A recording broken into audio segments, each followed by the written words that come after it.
Okay, it's time to check the viewer's voice. The first couple are about the video released by the Texas DPS of the pullover and arrest of Sandra Bland. She was eventually found dead in her jail cell 3 days later. JC writes in, anyone can be annoyed for being stopped, whether at themselves or making a mistake or at the officer.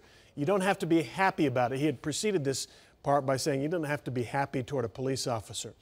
This was entirely a case of a foolish young officer. An opposing view from Lou in Hurst, who writes, when are people ever going to learn not to have an attitude with the police during a traffic stop, and certainly not to outright argue with them and refuse their orders? Just how stupid can anyone be?